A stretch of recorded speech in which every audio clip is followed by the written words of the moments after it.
Iran और Israel की जंग से एक बहुत बड़ी खबर इस वक्त सामने आ रही है। ईरान अब इस जंग में मुसलसल भारी पड़ता जा रहा है। ईरान पूरी मजबूती के साथ यह जंग लड़ रहा है। ईरान दुश्मन को मुंहतोड़ जवाब दे रहा है। दरअसल ये बातें सिर्फ हवा में नहीं की जा रही हैं, बल्कि जो तस्वीरें इजराइल से निकल कर आ रही हैं वो आप देखिए। इजराइल के तल अवीव में जिस तरह से तबाही ईरान ने मचाई है वो जीती जागती तस्वीरें हैं, क्योंकि हमारे नुमाइंदे न्यूज़ 18 के नुमाइंदे खुद ग्राउंड जीरो पर इजराइल के अंदर मौजूद हैं और वहां से जो खबरें आ रही हैं वो खबर ये बताती हैं कि मुसलसल ये जंग इजराइल और अमेरिका को भारी पड़ रही है। आप देखिए कि ट्रंप को पीछे हटने के अलावा कोई और रास्ता अब इस जंग में नहीं बचा है। लेकिन ईरान ने पिछले कुछ घंटों में क्या क्या किया है, जो तस्वीरें अब सामने आई हैं वो हैरान कर देने वाली तस्वीरें हैं। इजराइल के भी होश उड़ चुके हैं और ईरान ने अब आज़रबाईजान के एयरपोर्ट पर हमला कर दिया है। यह हमला ड्रोन के जरिए किया गया है। सबसे बड़ी बात यह है कि इस वक्त पूरा मिडिल ईस्ट गैर मुस्तहकम हो चुका है। मिडिल ईस्ट का कोई भी ऐसा मुल्क नहीं है जो यह समझे कि इस पर हमला नहीं हो सकता। यह भी एक पैगाम देने की दरअसल कोशिश हो सकती है ईरान की।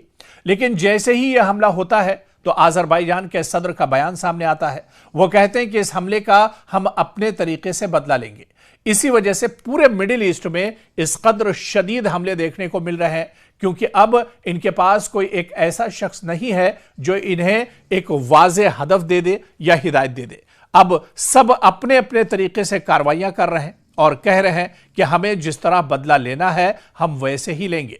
इसी वजह से आज़रबाईजान पर हमला किया गया। आज़रबाईजान पर हमले की एक बड़ी वजह यह भी है कि इजराइल और आज़रबाईजान के ताल्लुकात काफ़ी अच्छे हैं। इनके फौजी ताल्लुकात भी मजबूत हैं। आज़रबाईजान इजराइल से काफ़ी ज़्यादा ड्रोन खरीदता है और दीगर फौजी साजो सामान भी लेता है। और इसी वजह से आज़रबाईजान ईरान के लिए कहीं ना कहीं एक खतरा जरूर है, क्योंकि ईरान चाहता है कि उसके खिलाफ कोई भी जंग इस्तेमाल ना हो सके इस जंग में। और क्योंकि मुसलसल ऐसा हो रहा है, हम अमरीकी एयरबेसेस देख ही रहे हैं कि किस तरह पहले दिन से ईरान ने सबसे पहले अमरीकी एयरबेसेस को निशाना बनाया जो पूरे मशरिक़ वुस्ता में फैले हुए हैं।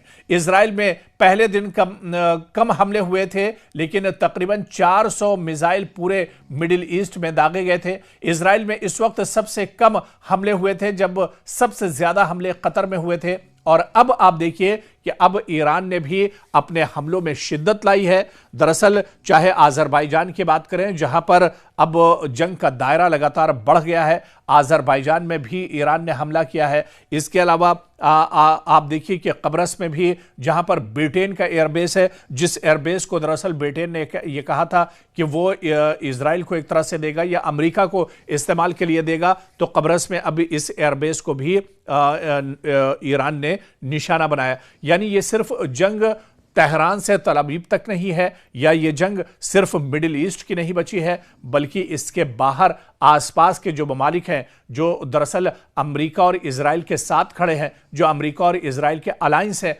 उन्हें भी अब लगातार इस जंग में निशाना बनाया जा रहा है। दुश्मनों को अब पूरी तरह से खमियाजा दरअसल भुगतना पड़ रहा है। और जैसे जैसे ये जंग बढ़ती जा रही है वैसे वैसे अब ईरान भी गियर बदलता जा रहा है। ईरान ने भी अब एक्सीलेटर पर एक तरह से पैर रख दिया है और अब तेजी के साथ ईरान की तरफ से भी ताबड़तोड़ हमले किए जा रहे हैं। जिस तरह से यह खबर तल अवीव से आई थी और इजराइल ने यह खबर दरअसल वाजे की थी कि ईरान की तरफ से खुर्रम शहर 4 मिसाइल का इस्तेमाल किया गया है। यह दरअसल एक क्लस्टर नुमा मिसाइल है जो दरअसल अपने हदफ तक पहुंचने से पहले ही हजारों बम एक साथ निकालती है और जो तकरीबन 8-10 किलोमीटर के दायरे पर एक साथ हमला कर सकती है।